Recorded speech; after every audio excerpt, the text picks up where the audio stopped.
नमो नमः।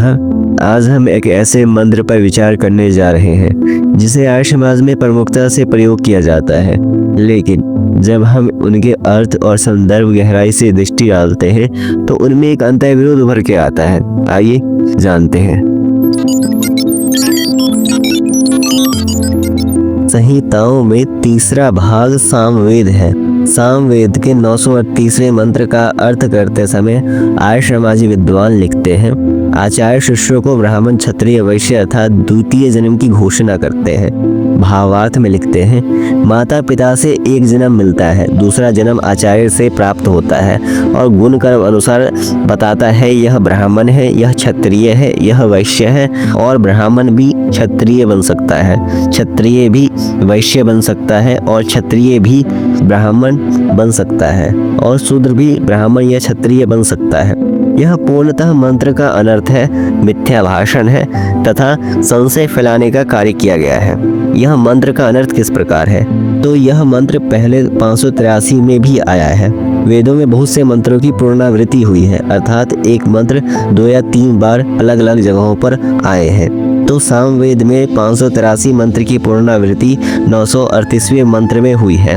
सामवेद के 583वें में उन्होंने जनिमानी से जन्मधारी विद्वान लिया है। भला ये कितना मूर्खतापूर्ण बात है जो उन्होंने 938वें में इनका अर्थ उन्होंने शिष्यों के ब्राह्मण क्षत्रिय वैश्य के कर्मणा होने की कल्पना कर लिया है, और 583वें मंत्र का भाव उन्होंने मोक्ष सिद्धांत प्रवेशो कर्मानुसार फल प्रदान करता है इत्यादि दिया है, और 938 में वर्ण गुण कर्मानुसार होता है सिद्धांत दे दिया है। आश्चर्य की बात है, एक मंत्र जिसमें एक बिंदु तक का भेद नहीं है, 583 और 938 दोनों मंत्र एक ही है, उनमें इतना बड़ा अनर्थ किस प्रकार है? इससे भी बड़ी मूर्खता हम आपको आर्य समाज का दिखाते हैं। यही मंत्र ऋग्वेद में भी आया है।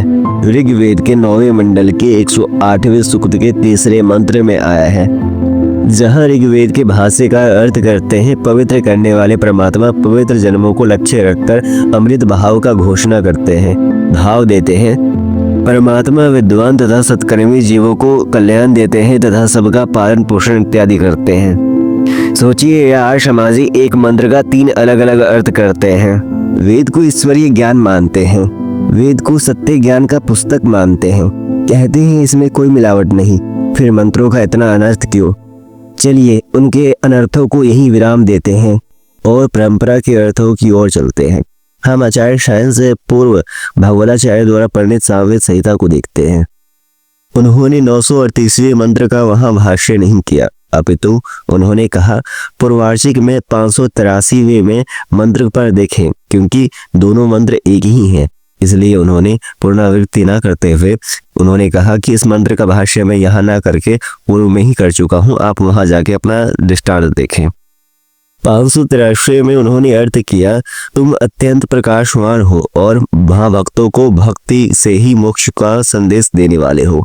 अब हम चौखम्बा द्वारा प्रणीत सायन भाष्य देखते हैं।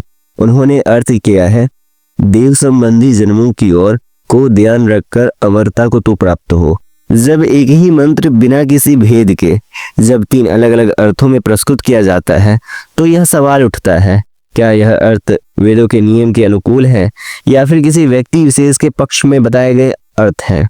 आपका क्या विचार है? अपना विचार कमेंट के माध्यम से बताएं तथा वीडियो को लाइक और शेयर अवश्य करें ताकि सत्य का प्रसार हो।